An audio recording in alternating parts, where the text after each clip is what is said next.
Howdy everyone, I hope you're all doing well. Thank you for all showing up to the live stream. It's here. Hang on, why does that not show up in the top chat? Oh, it does. Cool. Yeah, I hope you're all doing well. Happy Saturday today. I have a little bit of a request before we go into like the questions and stuff. So basically, I have some big goals for this year. Like by the end of the year, what I want to reach in terms of revenue as well as YouTube size and stuff.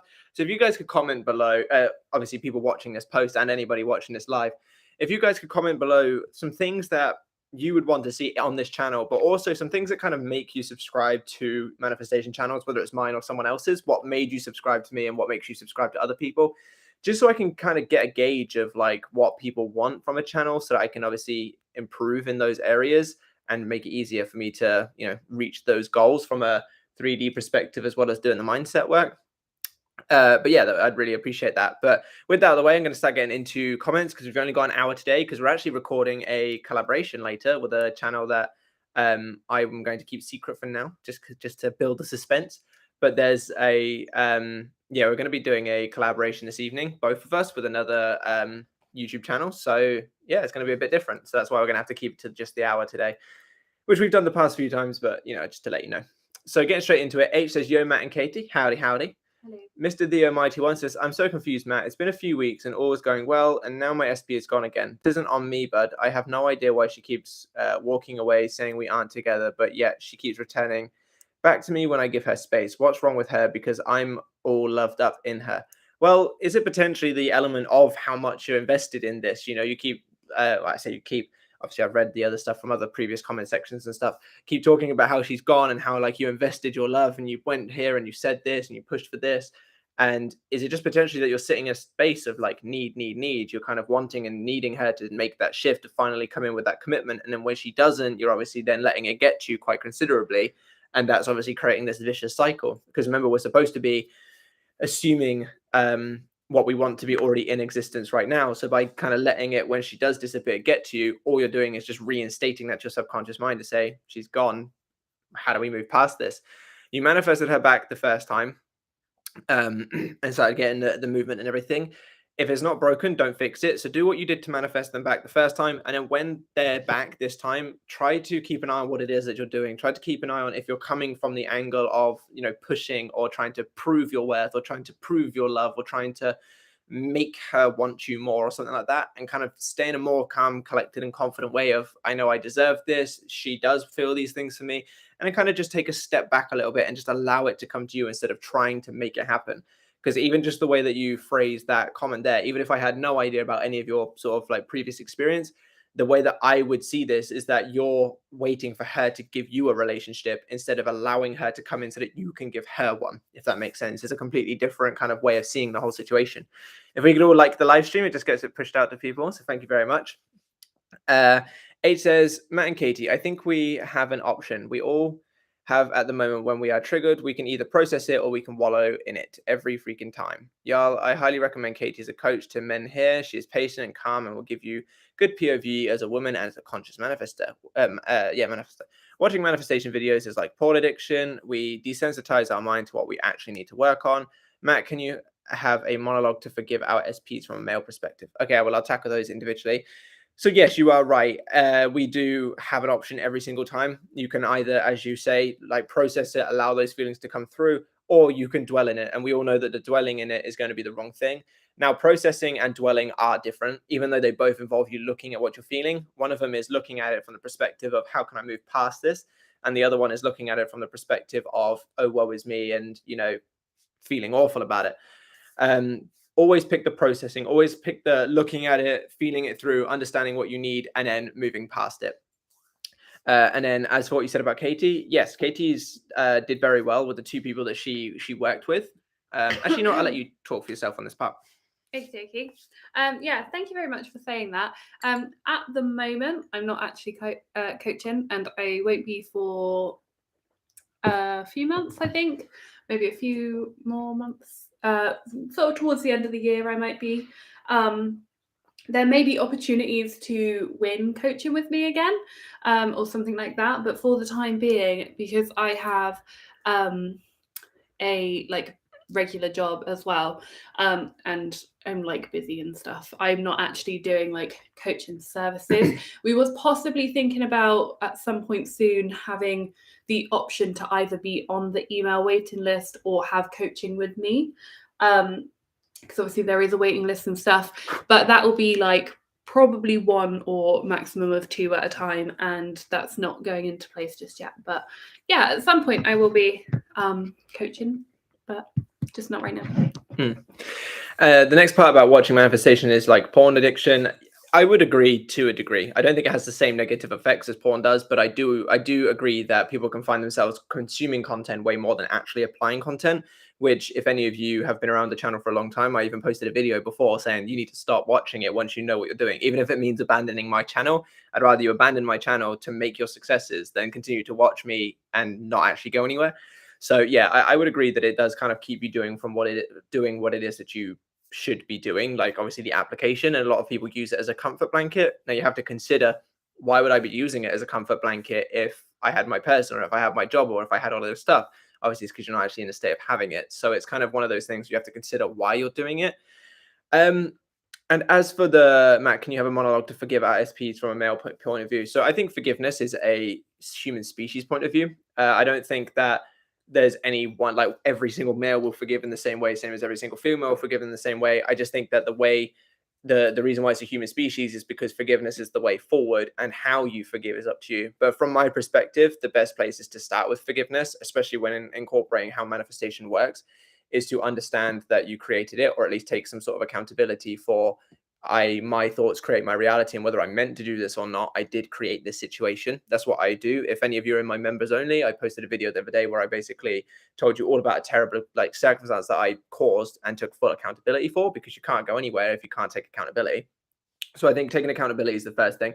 And this doesn't mean to hate yourself. This isn't like, oh, stupid, I shouldn't have done this, I shouldn't have done that. It's just understanding that you did it. And then like sort of the next step from that is understanding what it is that you feel, why you feel you need to forgive them, and really delve deeper into that. And then the third step is kind of creating that level of forgiveness. So if it's a wound that needs healing, try to heal it for yourself, because once you feel more healed within yourself, you won't be sort of so angry at them for creating that wound. And then even further from that, start claiming to yourself that you do forgive them. Everything is perception. So if you wish to change a perception you have on something, you need to start claiming a new perception. You need to start seeing things in a new light. You need to actually start seeing them as already forgiven, and mixing that with kind of building up those bricks within yourself that was kind of knocked down by whatever happened. The two of them combined will help you actually move into a state of forgiveness, as opposed to a state of resentment and opposition. Grace Key says, hi, I bought 2-week email coaching. When will I receive the emails? I will email you maybe after this live stream, if not a little bit later, because like I said earlier, we've got the collab going on. I've gone through some of my emails today, but I've had a lot of other stuff to do, which is why I haven't got back to you yet. But thank you very much for coming to me for coaching, and you will definitely hear from me by the end of today. Tricary Snow says TWMH. I'm not too sure what that means, but then they also say hi, so howdy. Hi. H says you both are awesome. Thank you very much. Tricary Snow says the accent low, very British. Katie Johnson says Matthew and Katie, morning, howdy howdy. Vicky Loving says, yay, I made it to a live, howdy howdy. Howdy howdy, Vicky, glad to have you here. Emma says, what percentage of affirmation should be self-concept when manifesting an SP? I've heard coaches say say 80-20, which is 80% self-concept, 20% specific person, but just wanted your opinion. So I do think the 80-20 rule is very good, because you can make a lot of changes in your overall life, which will generally make it easier for you to manifest your specific person by just focusing on self-concept, because you won't be so attached to them, in need of them and all of that. Whereas if you have only specific person affirmations, other things might not be building up so well. And then you're going to find it kind of a gross journey, because you're going to be constantly feeling quite negative while doing so. So I do think that focusing more on on self-concept than specific person will benefit you. 80-20 is a good amount, but you can obviously lower that to 70-30, 60-40. However, I would generally recommend to at least stay above 50-50. So no less than 60-40, whereas 60% self-concept, 40% specific person. Because ultimately you always want to be the main focus in your life. You're always going to want to be the priority. And if you're 50-50 in, you're already not the priority. So I would at least recommend 60-40 at the least. Drakeri Snow says, is TBR. I don't know what these random letters that you're throwing out. TWMH and then is TBR. Can you explain what you're saying next? I haven't. Shall I Google it? Are we just too old? Is that the problem? We? What do you mean we? Or they could just Or comment you below. don't know either. Alexandra, What was the first sequence? I'll just get them to answer it. Okay. Alexandra Ayodish says, hey, Matt and Katie. Howdy, howdy. Glad to Hey. have you here, Alexandra. Undertaker says, howdy, guys. Nice to see you again. Nice to see you too. Thank you very much for showing up. Emma says, when it comes to thought transmission, have you ever tried sending thoughts to someone in the room with you to have them do something? How to do this? Thought transmission will be no different to any kind of other way, whether they're in the room, whether they're in on a plane, whether they're on the moon. You're sending thoughts. So the process that you know of thought transmission and how to do it, it will be the exact same based on, well, like I said, whether they're in the room with you, whether they're upstairs, whether they're down the road, it doesn't matter. It's all still you sending the thought to the person through the exact same way. Mr. The Almighty One says, cheers, make it make sense. Cheers, mate, it makes sense. Good. I'm glad to hear it. Obviously, if you need any more help, by all means, just let me know. I'd say change that narrative that you're coming at. Jacari Snow says, sorry, trouble typing. Accent is what made me subscribe. Kidding. It was the content. Oh, I see. So it was just, you're lucky you didn't Google it. You'd have been wasting your time. Just trying to find out what TBR. Yeah. But okay, so content, that's good because I'm not going to change the kind of content that I do. But your accent might change. Should I start putting on different accents? Should I start upsetting people? Video. But no, thank you for letting me know that the content, if there's any ways I can improve the content, by all means, please let me know because, you know, I definitely here for you guys more than anything. Tiger Claw says, hey, Matt and Katie, I have two questions. Firstly, what do you think about semen retention as a way to boost our manifestation powers? I think that it helps, but not really that directly. I think the reason why it helps is because it can help you be more clear-headed and not so brain fogged. And as a result, obviously, that means that you'll generally be able to kind of keep an eye on what your thoughts are doing more. But in terms of like making it work better, I don't think it really makes any difference. It's more of like the other effects that it has that kind of, it's more like not cross compatible, what's the word, transferable, as opposed to directly impacting. Shani's you said you have two questions. Oh, the other one's down there. I'll get to that one in a second. Shani says, hi, wishing you are all doing great. I'm right now focusing on myself because I know that I'm showing everyone else how to treat me. My past hasn't been good and I don't want to live old stuff again. Yeah. I really have to see how amazing I am. Yeah, absolutely. You know, like our past doesn't necessarily define us if we don't allow it to. You know, it's all stories and stuff. And if you don't adjust them, if you don't start changing the way that you're going forward, then obviously, yes, they will define you. But just because you had an experience in the past doesn't mean that you can't become a new person and have a new experience. So by all means, focus on yourself, get yourself being where you want to be, and you'll experience something whole, like completely different. Miller says, hey, Matt and Katie, could you explain how focus on self can make an SP come back? So generally, so there's a couple of elements to this, but generally one of the reasons why people feel so in need and so attached to their specific person is because they feel that an element of their self is missing because of this person leaving. So if you're with this person to begin with and they made you feel super excited and loved, and now that they're gone, you don't feel excited and loved anymore, you know that you're kind of just naturally attaching to them to try and bring that back to you. That's why you need this person. That's why you feel like only they can fulfill that, because that's where you felt that excitement and love and all of that kind of stuff. So this is where we then create that attachment. By working on yourself, you will start to bring that back to you, which means you are no longer needing them to provide it for you. And therefore, you can come from a position of choosing as opposed to needing, which is a completely different state to be in. So that's like the first way, and I think probably the most impactful way. The other way is when you start sort of framing stuff such as, you know, I'm more than good enough for like loving relationships, as an example, or you start seeing yourself as someone that deserves the best and only the best. As you may have experienced, very similar to what I just said to Shani in the previous comment, our past doesn't define us if we don't change the story. Now, your subconscious mind will have that story of people that you've previously experienced. So when you start building up that sense of self-worth, it starts to bring things back up that kind of show that same experience to what you felt before. This is why a lot of people that work on self-concept will find that their exes come back first, and then not everyone obviously, but a lot of people say that their exes started to show up more and then their specific person did.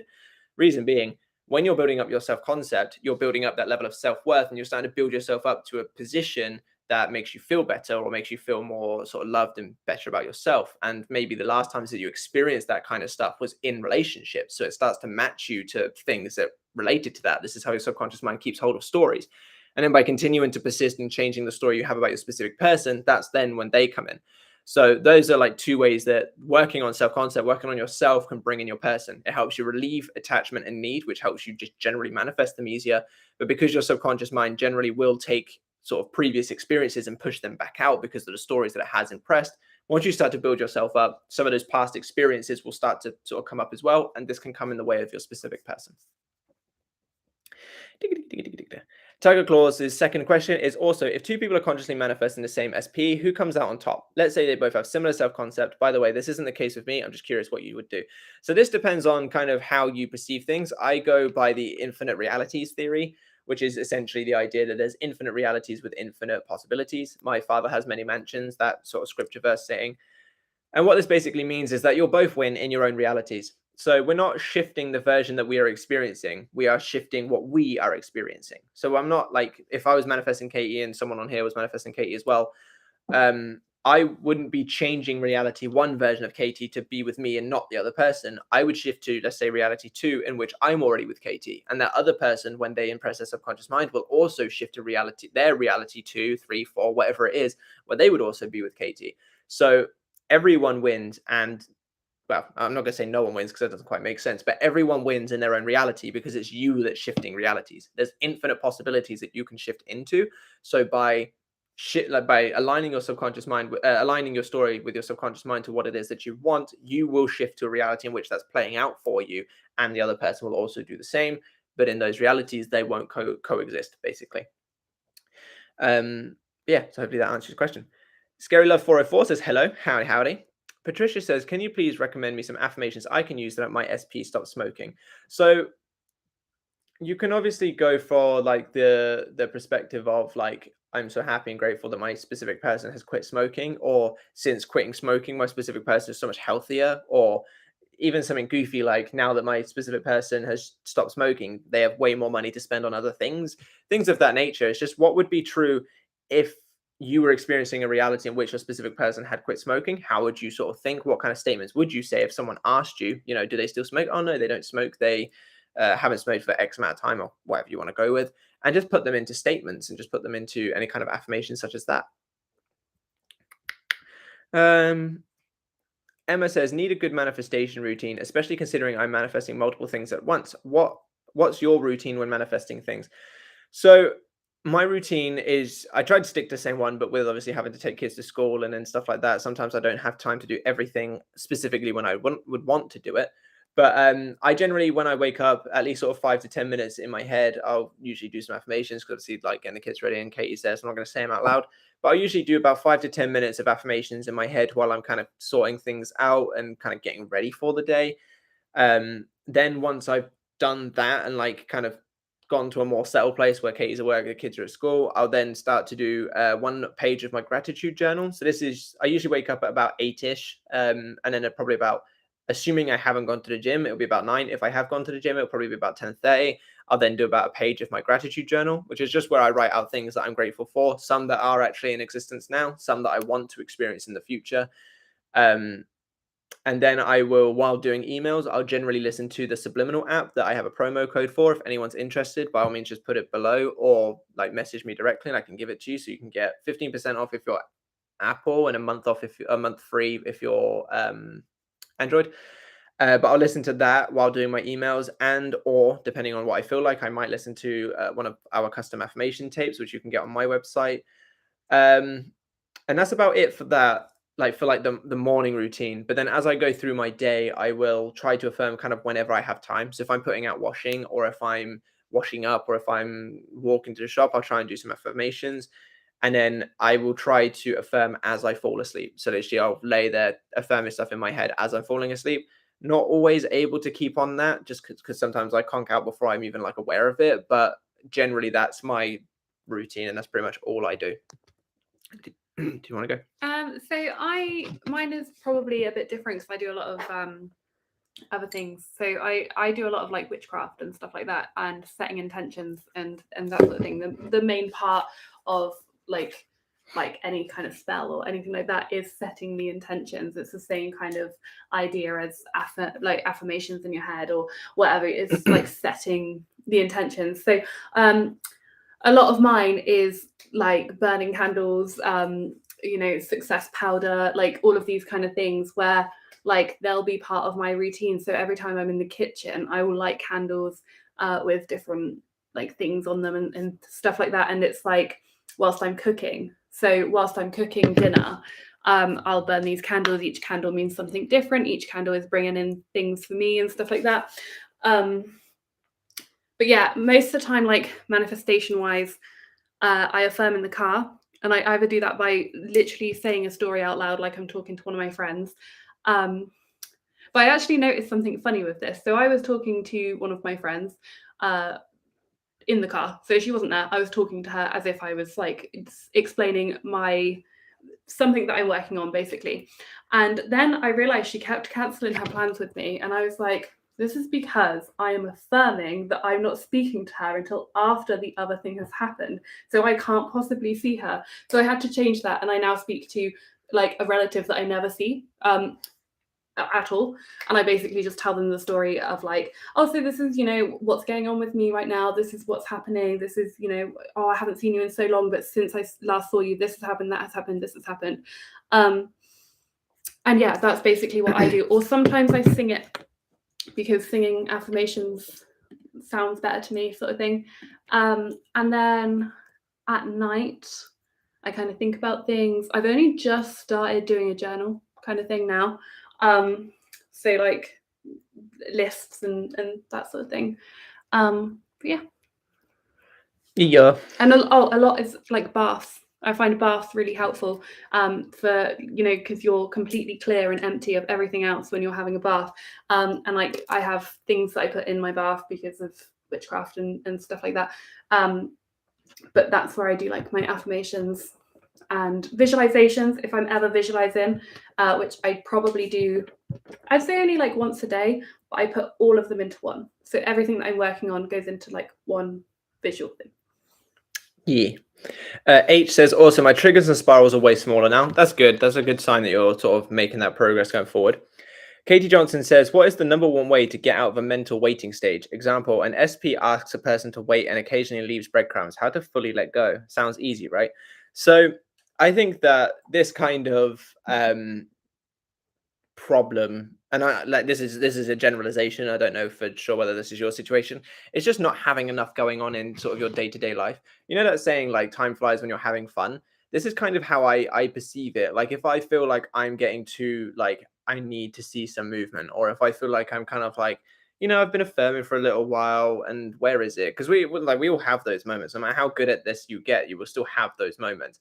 I realize that it's because I've got too much time on my hands. I should be so busy living my life that I don't even notice, that I don't have this thing, or I have to cram in my affirmations and stuff within the time that I have. And I'll find that when you're in a mental waiting stage, a lot of the time it's just because you've not really got anything else to take your focus, like as much as you should do. I think because one of the things as well that like a lot of people forget is that they have a lot more time on their hands than they think. Like when you consider like by the time you get home and you'll have like, you'll watch like YouTube or a film or something, and you'll watch loads of TV, and then like you'll sort of do a lot of people tend to just do very mindless things for a lot of the day, and then you'll realize that actually my mind is constantly on my desire because it's not being really preoccupied with anything else. And I find that if I ever get to that stage, I do try to not force, because it's not really the word that I'm looking for, but I do try to become very proactive with becoming busy. So for me personally, I'll start working on my business for more hours, or I'll start trying to do longer sessions at the gym, or I'll see if my friends are available to like play some Xbox together. So at least then I'm having conversations and I'm actually engaged in talking instead of just sitting there mindlessly watching. But I do find from a mental waiting standpoint, anytime you notice that you're in that stage, obviously just claim that it's here now because it's all perception. But the other thing to try and stop yourself from getting to that point is becoming so busy you don't even notice that you're wondering where it is because you haven't got time to do so. It's like when you're having fun, you never look at your watch to wonder what the time is. You just go, oh shit, I've got to go home now. So same sort of thing here. Emma says, how do you know when your subconscious mind is impressed? Is there any way to know that I'm doing this manifesting thing correctly? Is it working before it shows up in the 3D? Yeah, so a very good way to know that your subconscious mind is impressed, or at least impressing to a degree, is an internal shift. everything is internal. We all obviously we all know that the external follows the internal. So too many people look to the external for sort of proof and validation, which makes sense because that's where you have to pay the bills. That's where you feel the touch of your specific person. But everything has to be internal first. So one way to know that you're either impressing or have impressed your subconscious mind is you will feel that internal shift. You will feel as though they are with you. You probably won't be so invested in affirming as much or visualizing as much because they're internally, you already feel they're there and you don't feel the need to continue because when they're there, you don't have to continue. And you'll generally find that within there'll be a shift, and you won't be so in need, you won't be so interested in doing it. Some people even get feelings or concerned that they're losing feelings for their desire, which I think is one of those things that I think until you manifest them back, you realize that you weren't actually losing feelings for them. It was more just it was becoming normal. When you're in a relationship with someone, it's very rare that past the first couple of initial months, it's like sunshine and rainbows. It's just very neutral for a lot of the time. You just kind of have someone that you're stuck with or stuck to. Um, so when you kind of consider that actually in a relationship, you are neutral for quite a lot of the time, those feelings become more natural to you when manifesting because you're going into that position of, yeah, I'm with them and what? And I don't mean that in a bad way, but it's just this is normal now. I feel like I'm with them. So therefore I've gone to a neutral headspace. So in short, just in case I waffled a bit too much, you'll kind of feel quite neutral about your desire, or you'll feel as though it's already yours, or you'll kind of stop reacting so negatively to certain thoughts and feelings because you'll already feel that it's there. And these are just irrelevant thoughts as opposed to thoughts that validate the negative story that you might have inside. And that's generally a very good way to know that you've impressed or are impressing your subconscious mind because everything happens within first and then happens on the outside. Miller says, Katie is so pretty. Indeed, she is. John M says, sup, howdy, howdy, John.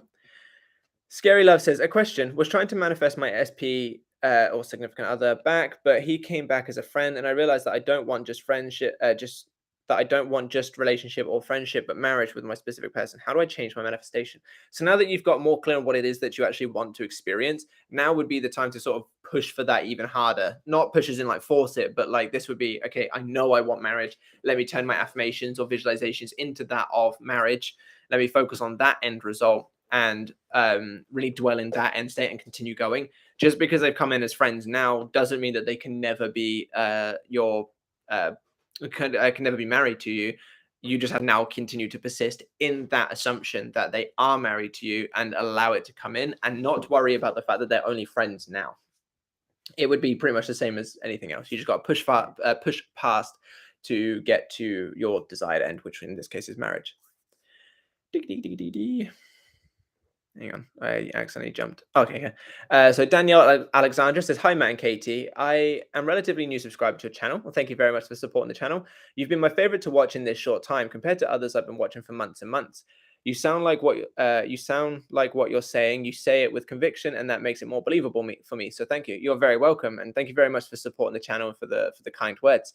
I do my absolute best to make sure that I explain stuff. For those of you that are relatively new, such as yourself, the channel used to be called Law of Assumptions Backdoor. And the reason for that was because in my old house, not anymore, I used to leave my back door unlocked for any of my friends or family that ever needed the house to go to, just in case they got locked out or anything like that. It was basically easy access into my house. And the whole reason behind the name was because it was meant to be me trying to make that sort of backdoor easy access to the Law of Assumption. Because I remember watching so much content when I first got into it that it was just everything was either saying something different, or it was some 25-minute video of just some convoluted all over the place kind of explanation. And I was just well, I'm going to see if I can make it a little bit more simple for people. So that's kind of generally what I try to do. And yeah, a little bit of backstory for those of you that are new. Avocadorable says, grateful Sarah Madam for the live. You're very welcome. Thank you for showing up.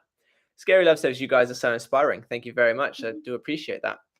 Jacarius Snow says, also your approach. You're not preying on the needy and desperate. You guys seem genuine to help. Yes, or seem to genuinely want to help. Yeah, absolutely. When I initially made the thingy, I literally posted one video, not to make a YouTube channel, but I just kind of had something that I thought this was something that really helped me. You guys might help for you guys. It might help for you guys. And I just started immediately getting more and more people saying like, what about this? What about that? Started asking questions, started answering questions in my comment section, and then thought, I'll just make another couple of videos just to cover a few topics. And yeah, now we're here. So I never really intended this to actually be some extremely big thing. It was initially just to help a couple of people that might stumble across my video. But yeah, the desire to help is still very much there. H says, no nut may, hell yeah. Fair enough. John M says, what might it mean if you manifest the exact same thing good twice? Could that be an external manifestation of abundance mentality? Well, generally, yes. I actually do have an Instagram post I'll be posting very soon, which is the idea of fast success comes with slow problems. And what this is, in my perspective, from a manifestation perspective, is you can barrel your affirmations or visualizations and stuff like that to get your specific person or any kind of desire and get it. But a lot of the time, you'll find that people that do that, where they completely disregard themselves, they just only focus on affirming 24/7, they'll find that they end up losing their desire not long after. Now, this obviously doesn't account for everyone. So if that is what you're doing, don't like immediately fear it. But the reason why that tends to be a pattern is because a lot of the time, especially during a breakup, for other things such as money and that, it's not necessarily as big of a problem. But with a breakup, quite often people completely lose their self, which makes sense. You've spent X amount of time with this other person, and now it feels like they're just gone, and so on and so forth.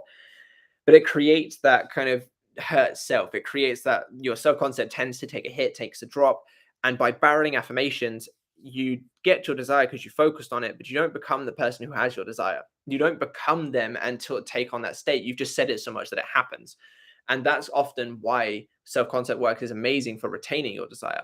So now linking that into what you've asked here, if you find that something is happening twice and it's an external manifestation, hang on, what might I mean if you manifest the same thing, good thing twice? Yeah, if you're manifesting the same good thing twice and you're finding it relatively easy to do so, more than likely it's because you've got like a built-up self-concept so that it happens. Because when you're not directly focusing on something to try and shift it, your subconscious mind goes off of your dominant assumptions. This is why it's your thoughts and assumptions that manifest, because you can direct thoughts non-stop to make it happen. But when you're not directing thoughts, that's when your sort of inner story tends to just take over. And that's why people who have done like non-stop affirmations will experience maybe some negatives if they haven't built up those assumptions that they're worthy and deserving of having that thing in the first place. So now, if that's your experience here, you generally more than likely will have a improved sense of self-worth or an improved, as you say, abundance mentality, so that you don't have to directly focus on it non-stop in order to make it happen. That kind of saying the rich get richer kind of thing. They're not focusing on manifesting money. They just are in that state naturally, and therefore they get more of it. And that's probably the same experience that you're having here. Love equals chocolate says, hello, great advice as always. Also, Katie, your eye makeup is on point. Thank you. I tried something new today. Yeah. And thank you for the kind words. I have to find where I was because YouTube skipped Keep again. seeing the ring light in my glasses. Yeah. To be fair, the ring light or the camera gives me like a weird cell shaded kind of look. I feel like I'm like straight out of Borderlands. Piero Haig. Apologies if I said that wrong. I shouldn't have even attempted. Life is beautiful. Thank you for your works. Greetings from Italy. Thank you very much for the kind words and greetings from the UK. I hope you have an amazing, I'm assuming, day in Italy. I don't know the time difference between here and Italy. Grace Key says, is it bad to miss my SP so much that I feel lonely and cry? I just can't stop being sad. So yes and no. It's not bad as in it's understandable and you're not wrong for feeling that way. But in terms of manifestation, what it would be advised for you here, and this may involve doing some crying, but what may be advised for you here is to sit with those feelings, to really feel them out, understand why you miss him so much, why you're crying so much, and how you can provide that for yourself. Because a big portion of why we miss people is generally something that we missed within that experience. I know a lot of people would probably disagree with me there, but from looking back at my experience and people that I've worked with as well, a lot of the times people realize that it's because, like I mentioned earlier, it's either the excitement, the love, the joy, or some sort of thing like that they miss that involved that person and not necessarily that person themselves.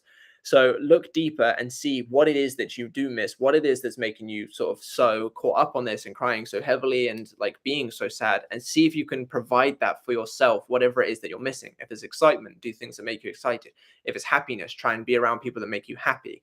If it's love, try to provide yourself some love, take some care for yourself, go do things that make you generally feel good about yourself.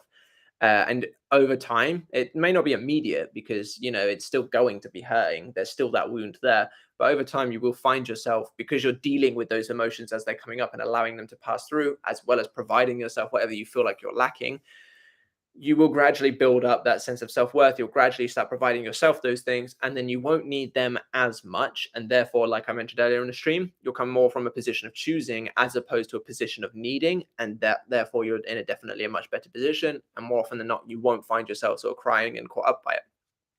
But it isn't bad, as in like from a conscious standpoint, it makes sense. But if you want to manifest more effectively, it would definitely be worth looking deeper into it all and seeing what you can do to come out the other end effectively.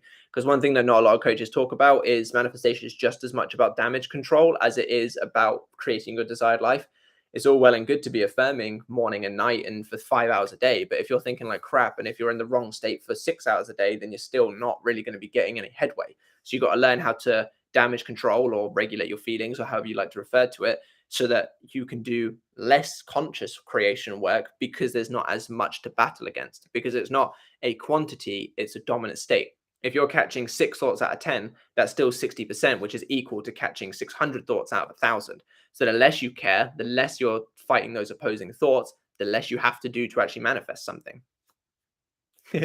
Sorry, I was just going to add as well. I think that a good thing to do in that sort of situation where you are very upset is have a look and see whether you are upset because you're upset or because you're finding reminders. Because if you are like in that hurt still, where the hurt is just from the actual event, it is a very different way of processing than if you are in the hurt of I saw a tree and it looks like the tree we sat next to on this date sort of thing. It's like if you're finding reminders and then it reminds you of the pain, I think that jumping straight into that is a lot easier than if you are still in the pain of just being in the pain.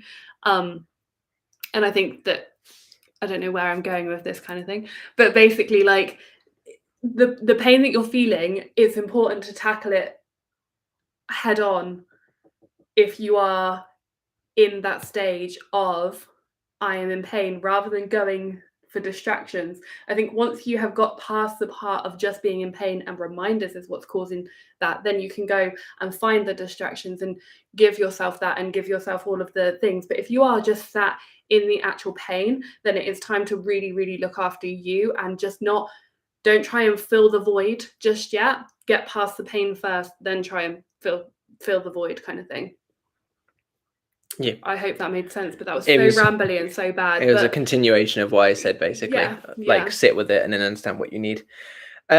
Piero says, can you talk a little bit about thought transmission? I love that concept. Thank you for your reply. Okay, so I'm not sure what specifically you want me to talk about. However, I will say something that I've seen. There's a couple of different things that I've seen about thought transmission. There's a couple of things that I've seen where people have different like methods / ways that they perceive thought transmission to work.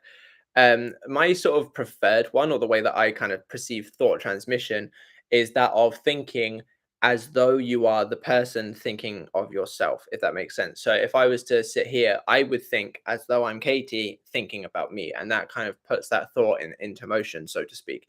I've had other people say other things as well. Off the top of my head, I can't remember one. I've heard people say do visualizations where they like imagine like a beam going from their head to someone else's, and then they kind of impress a thought that way. I think thought transmission is a very interesting one in terms of how it works and how to do it. My way is just I'm transmitting a thought to them, so I'm kind of creating within my mind that kind of like bond of, okay, I'm going to think as though I'm that person thinking of whatever it is I want to think about. I'm not 100% sure though what it is that you want me to talk about, but that's kind of like my perceived notion of thought transmission and how I've made use of it. As for any others, I that's other people's techniques, but there's loads out there for how you can make thought transmission. I think it's very, very similar to just kind of what your person thinks when you affirm. If I start affirming, let's just say Katie thinks that I don't know, balloons are actually green. That she'll start to think that, because that's what I'm affirming. Just equally to if I start thinking about her thinking about balloons are actually green, then they're both just thought transmission to a degree. So hopefully that answers what it is that you are hoping to have. I'm not 100% sure though. I liked the example. That's a great one. Balloons are green. Balloons are green. Ashley Lewis says, I want money soon. What is the best way to get money soon? Dwell in the state of already having money. If there's a specific amount of money that you want, come to understand, obviously, that amount.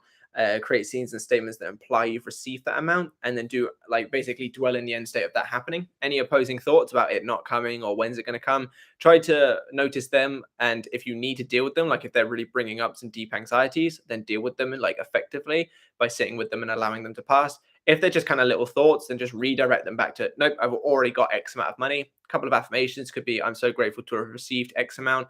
I'm so grateful that I earn X amount every single month.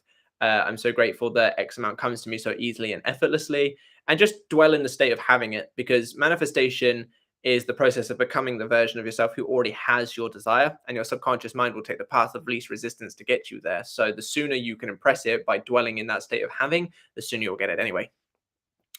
Sarah says, hi, how to overcome old story and see a lot of movement. I've been living in the end for months.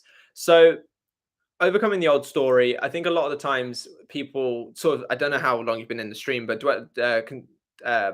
taking into consideration what I said a second ago about how quite often we'll need an individual in order to feel that level of validation. So instead you should provide that to yourself. I think the old story element is a very similar thing. A lot of the times we anchor ourselves to an old story because we haven't moved past whatever it is that old story validates. An example of this, to make it a bit easier to understand, think of the amount of people who grew up poor and are now extremely rich. They won't let their past define them. They may use it as reference to sort of say, this is where I came from, but they won't sit affected by it so negatively because it's something that they've overcame. If they were still poor, they'd probably look back and be like, oh, well, I grew up poor and now I still am. And, oh, woe is me sort of thing. But people that grew up poor and are now extremely wealthy, they tend to look back on it as like, I'm grateful all of this happened. It doesn't validate who I am now. Just because I grew up poor before doesn't mean that I'm still poor. And they've dealt with it and they've accepted and they've let go of whatever it was that was happening or whatever happened. So I think a good way to let go of the old story is to understand why you are still anchored to it. What is it about that story that negatively validates some part of you? For example, if your old story included someone saying, oh, I really hate the way that you do kickboxing on the weekends, and that hurt you because you enjoyed it and you wanted them to be happy for you, then you know that you're anchoring it because you need them to be happy for you in order to validate those positive feelings so you can move past it. So now that you understand why you're anchoring to that old story, I also come up with the stupidest of examples, so I do apologize. It's just the first thing that comes to my head. But now that you've understood whatever it is that is anchoring you to that old story, you can start to provide yourself that fulfillment and that closure and console yourself if there's any particular negative feelings that have come up as a result of it. Accept them and then move past them, and then you won't be anchored to it because you would have come to terms with it and you'll no longer need a difference to validate however you feel, which is basically the same as letting go of the 3D, but this is a way to be more specific and structured when doing so. As for seeing a lot of movement, I think that potentially could be something that's holding you back. If you're looking for movement, you're already not in the state of having. It's one thing to say I've been living in the end for months and months, but then if you're saying, how can I see a lot of movement? That, to me personally, and I may be wrong, so correct me if I'm wrong, but to me, that shows a more of a fear state.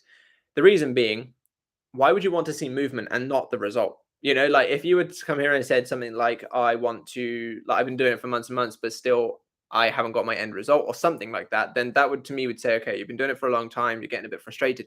But by saying, how can I see lots of movement, and you're not even going to the end result, this shows me that you're, to a degree, wanting to see the steps to prove to yourself that it isn't working. To prove to yourself that it is working. Again, I might be wrong. That's just how I'm reading your message, which says to me that maybe you're not living in the end as much as you think you are, because if you're in a state of looking for movement and therefore not noticing it, you're already in the wrong state.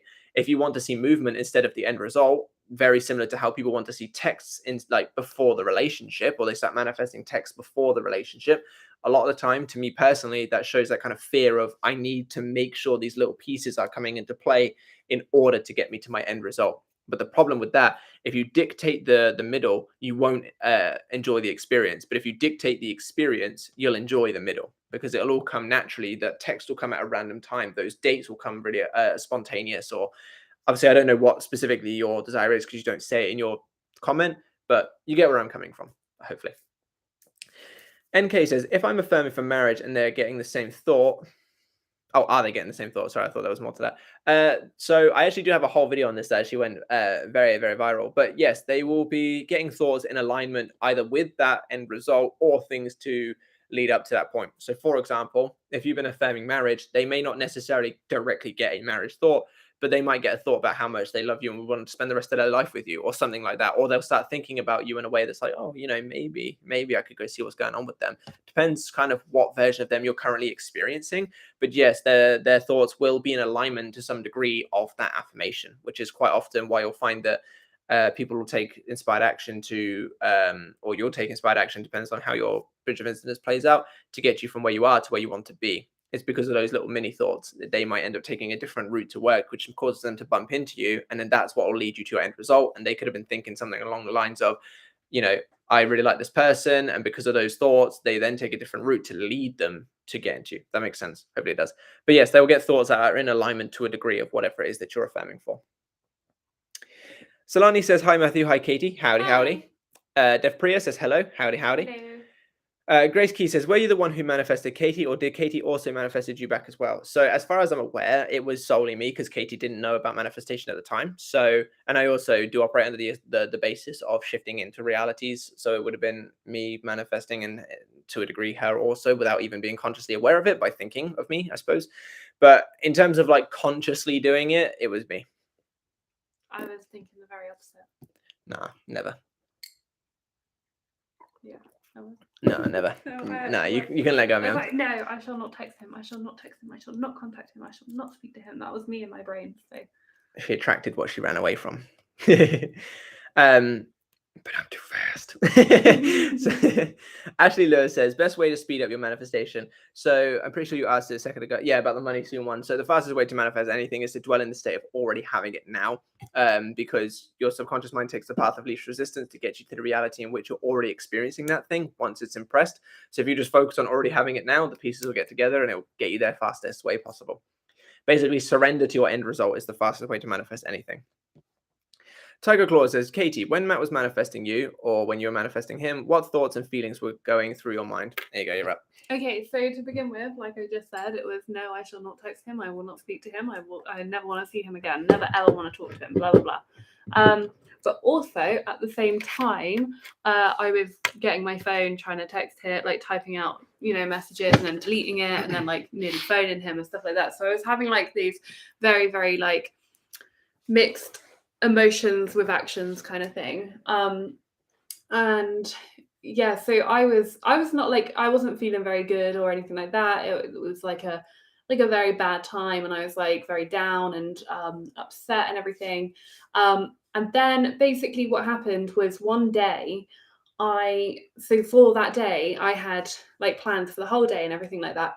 And essentially what I did was I just cancelled all of my plans for that day, got in my car and just drove to his house. So I had like a complete like 180 flip over in the morning, overnight sort of thing. Like before that I was having to like fight myself like not to contact him and stuff like that, but I was very set, if that makes sense. I was very set on the idea of like, I am never going to talk to this man again kind of thing. But then, yeah, that morning I just cancelled all of my plans that I had, got in my car and drove to his house. He wasn't there. So I had to like then phone him, and he missed the call. And then he phoned me back and I was like, do you want to go out? Do you want to go out somewhere sort of thing? And then, yeah, went and picked him up. And then like, I'm not going to lie, it wasn't like a great reconciliation, if that makes sense. Like, to begin with, I really wasn't thinking that anything could possibly go wrong. Like, I thought he'd just want to definitely talk to me and stuff like that. But obviously he was like hurt and all of this kind of stuff. So it was like, it took a while for us to then become like this perfect sort of version of ourselves kind of thing. But yeah, on the day that we I just basically did a full switch and off I went in my car and hunted him down. Ended up having to drive really far away because he'd went to a friend's house that was really far away from his house, and his house was quite far from mine already. But yeah, got him in the end. Tracked him down, hunted him down. Wrapped him up, put him in my car. Rushi, apologies if I said that wrong. Can we imagine different scenes when imagine a scene with SP, or should I have imagined the same scene again and again? So if you're doing let's say you're taking 5 minutes in the evening to imagine a scene, in that minute, in those 5 minutes, I would recommend doing the one scene just for the sake of consistency and looping. However, if you mean day after day after day, I personally don't see a problem with switching up your scene. As long as they're all from the end result, good for me. The reason why I think that manifestation is you becoming the version of yourself who has your desired reality.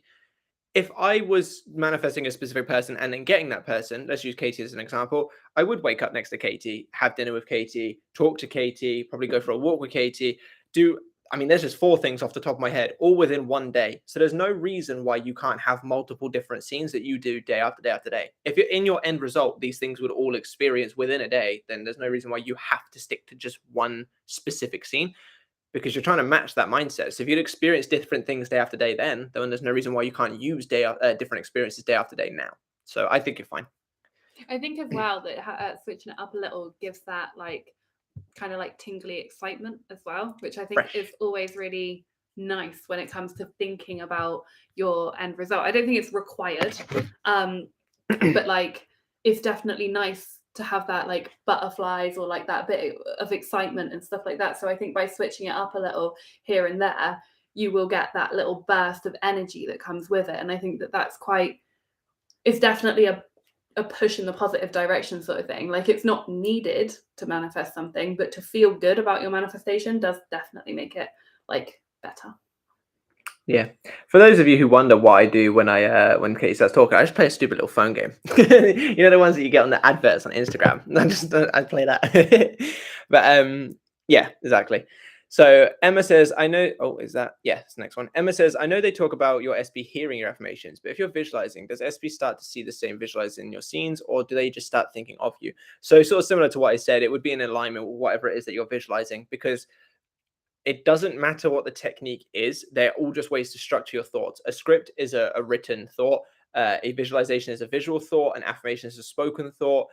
It's all just different ways to structure thoughts. So therefore, the result, whether it's visualization, script, or affirming, or whatever kind of thing that you do, will all be giving the same kind of outcome. It's just a different way for you to structure your thoughts for people that need to structure their thoughts in a certain way.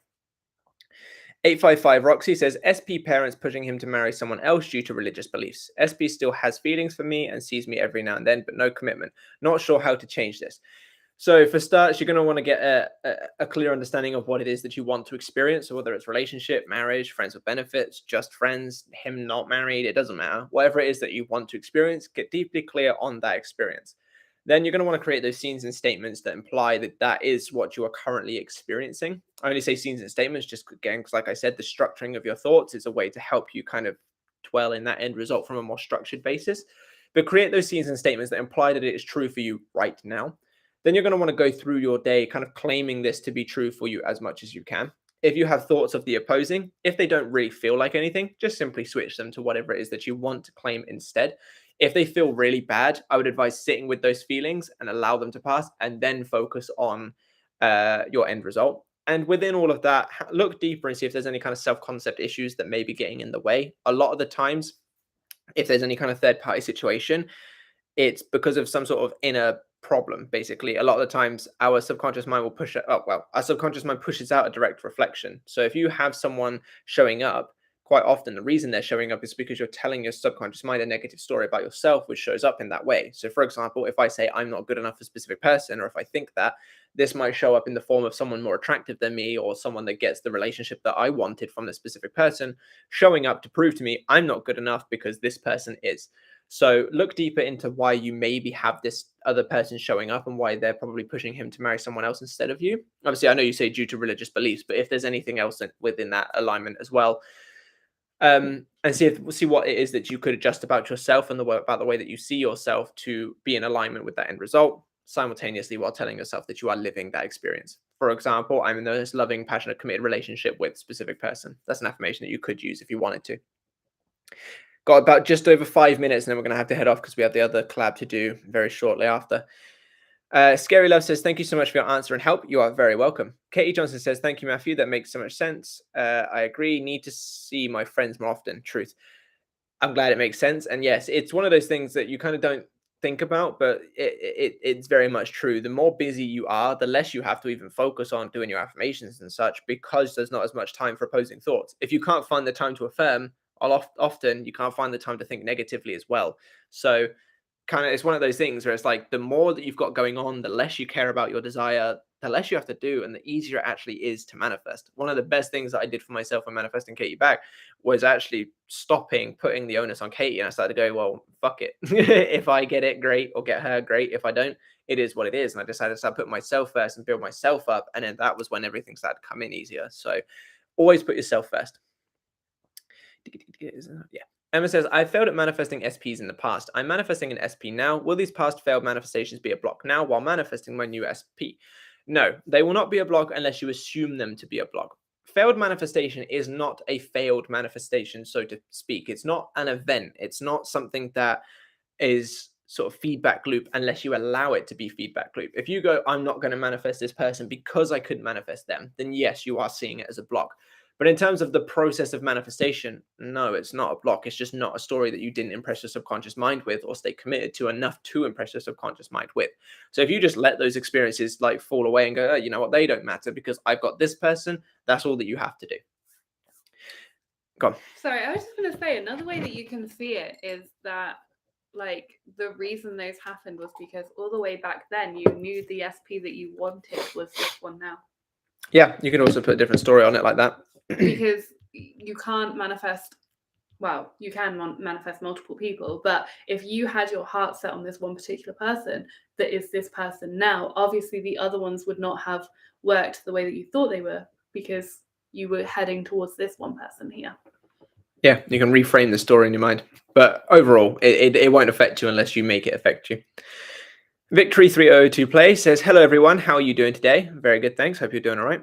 This week I've had 3 exams. On Thursday accounting, on Tuesday accounting, Thursday micro and macroeconomics. Hope it went good. I'm sure that I passed macro and accounting. I'm sure you have too. You'll have to keep us updated, but keep a positive mindset about it. Tell yourself that it all went well and everything is amazing and you'll be all good. John M says, perfect explanation. Thank you very much. Victory again says, I've had problems with microeconomics. Our questions seemed to most of the class really complicated and hard. However, I believe that I've got good grades no matter what. Absolutely. Circumstances don't matter. It doesn't matter how hard they were. It doesn't matter about any of that. Just assume that you've done well and allow only those thoughts to come in and see the outcome. Sakanya, apologies if I said that wrong. What are current feelings of Nived? I'm not sure what Nived is. Could you please explain that a little bit lower just so I can know what you mean? Because I don't know what that is. Emma says, do you endorse revision? I think revision is a good tool. I personally don't use it that much, but I think it's a good tool if you can. I'm kind of one of those people that like to just accept the past and move forward more so. I mean, I always tell Katie that I had a healthy upbringing. She argues with me all the time, but that's just because I've just accepted what happened and just decided that it was a good upbringing.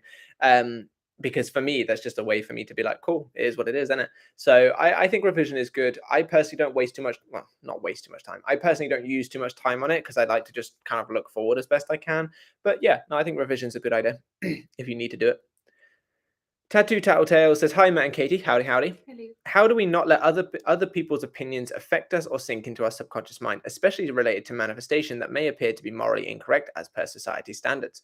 So the first way is to try to stop having those kinds of conversations with people. If you can remove yourself from the situation or stop talking to them or get them to not talk to you about it, then I would advise doing that. It's better to have less things to avoid focusing on.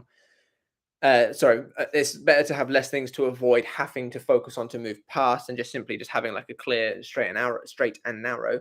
As for like, let's assume that you're stuck in that kind of situation, you can't get yourself out of it. One thing that you can do, which actually links to the above question as well, is you can revise it on the spot. You can claim to yourself that they were all for whatever it is that you desire.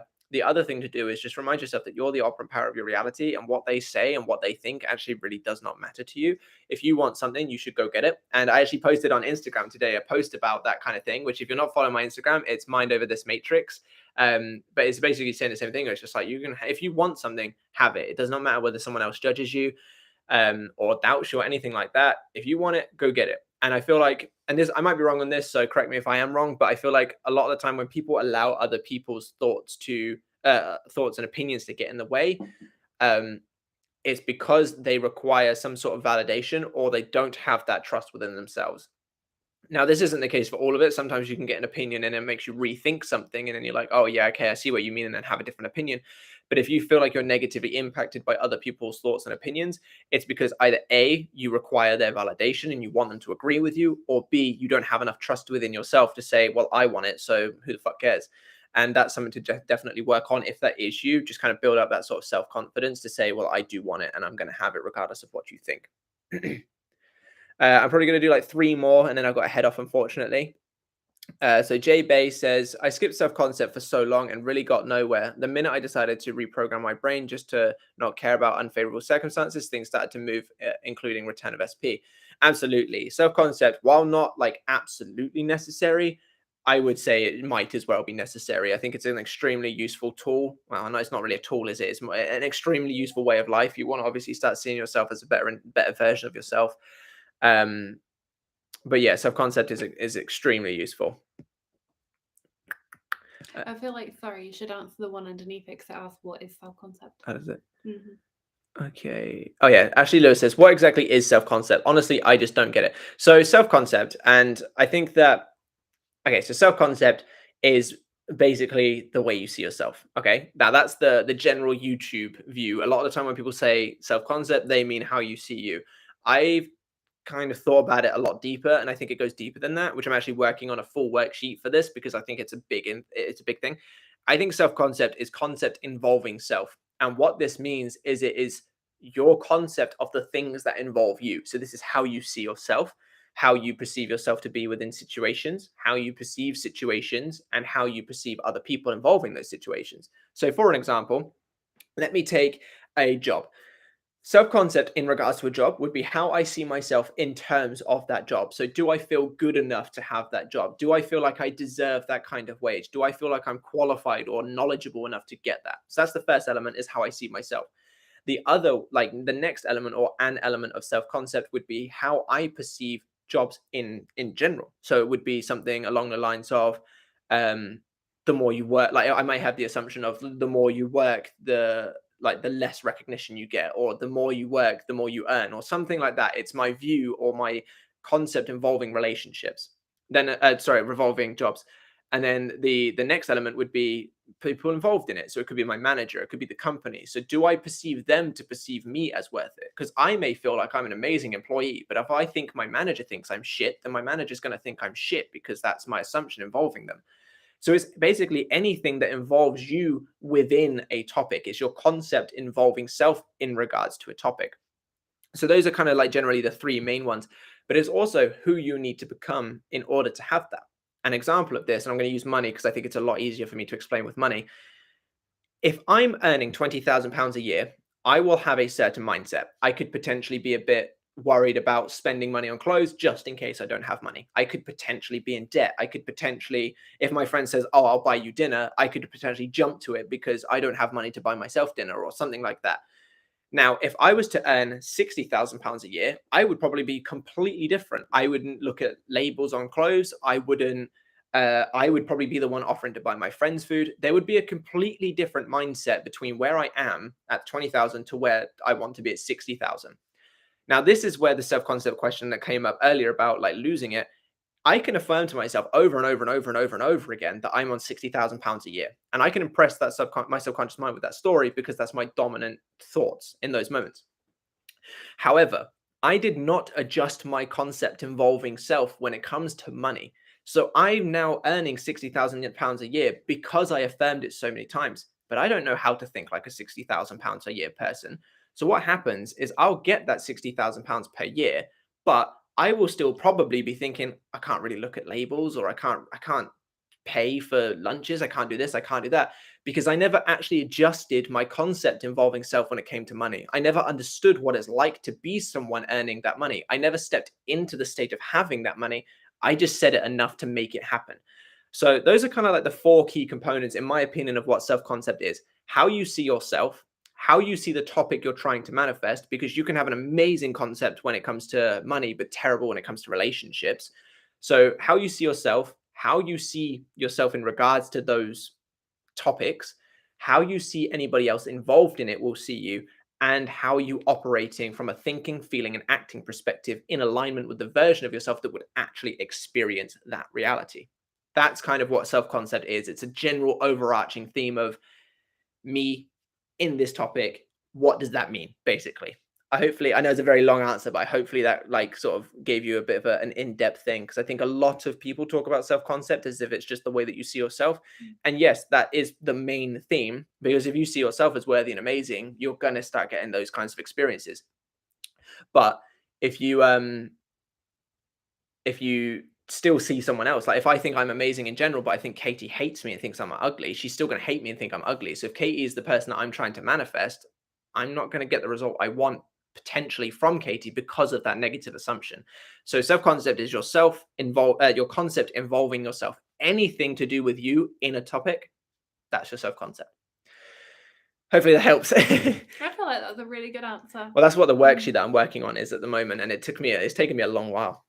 I think what most people talk about when it comes to self-concept and, like bigging yourself up, making yourself feel good, I think that is like the first step. If you've done no work on your self-concept and you have a very poor image of yourself and you think that you're ugly and blah blah blah, I think that the first step is definitely that. Then you go on to the people around you, and then you go on to like the other bits and stuff like that. And that's why I think nobody has ever really gone deeper than that. Yeah, I actually think there's a specific route that you need to take if you're going to be doing that. And it's done like this in my worksheet, but for the purposes of all the people willing to take their time to listen to us, I'm going to give you a bit of an explanation. Start with yourself, the way that you see yourself. Then go on to the way that you see the topics.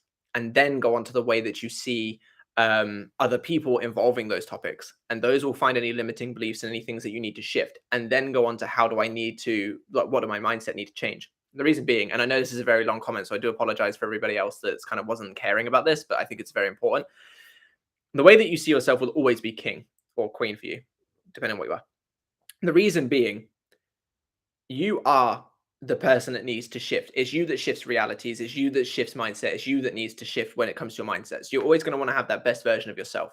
Now, quite often, we will have things that happen as we grow up that will dictate certain things that we experience. For example, so many people, so many girls, especially a lot of the clients that I've worked with that have been female have had the same experience.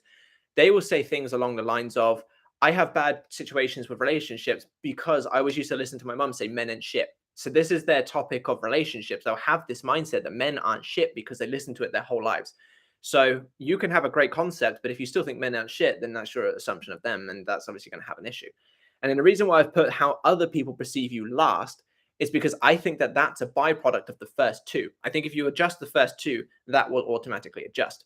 The reason being, let's say I'm a man that wants to approach a female on the street. Yeah. I may potentially see myself as someone that's not good enough to have her give me any attention. Therefore, I immediately assume that she's not going to want to give me any time of day or hear me out or go on a date with me or whatever, because I don't assume I'm good enough. However, if I assume I'm good enough, I'm more than likely going to go up there, and whether I get the result or not, I already feel like I deserve her attention. Or if she doesn't give it to me, I'm not going to care whether she does or doesn't, because I feel good enough to have it in the first place. So if you work on your self-concept, you will automatically assume that other people want to give you the best anyway. If I've got all the qualifications under the sun, why would a manager not want to hire me? So that's why I think that it should go in that order. Work on you, then on the topic, then on the other people. Once you've figured those out, then go on to how you need to shift. Hopefully that helped. Vicky Loving says, what's your views on seeing angel numbers? Is it a sign? I see them everywhere. So angel numbers are, especially in the law of attraction community, considered a sign, considered quite a big one. For me personally, and this doesn't mean that you have to abide by this, I don't personally think that they really matter. And even if they do matter, they're not your end result. So if you do think that angel numbers are great and a sign for you, by all means enjoy them, but don't let yourself get too consumed by them. They're still not the end result. And therefore you want to continue to focus on the end result to get that end result. Because if you start thinking, oh, this means that it's on its way, for every time you're assuming it's on its way, you're not assuming it's here now. So if you see the angel numbers and you feel like it's a good thing, great, enjoy it. But don't let yourself get too completely invested in them, and just continue to focus on the end result. And one more. Lindsay Tillman says Katie with a love heart. So I'm not going to let that be the last one. But I feel like that should be the last one. Yeah, no, that was the last one, guys. No, it wasn't. And we're gonna do this person just because I haven't seen him show up yet. So Rev T says howdy, howdy, howdy, howdy, Rev T. And then they also say, hey, last week I had this immense anger and resentment towards my SP. Any cure for this? So in this kind of instance, I would advise looking deeper into what the anger and resentment is, why it's there. I don't know if you were in the live stream when I mentioned it earlier, but a lot of the time when there's an old story that really keeps coming back at us, it's because something about that negative story validates some sort of negative story that we have within. If it was a story that didn't matter to you, you wouldn't like care about it. You just let it go in the past. You know, there's so many things that have happened to all of us where we just don't even remember because it's completely irrelevant. So something about this situation is making it relevant in your mind. So look deeper into why you have that anger, look deeper into why you have that story that's so relevant, even though it doesn't benefit you.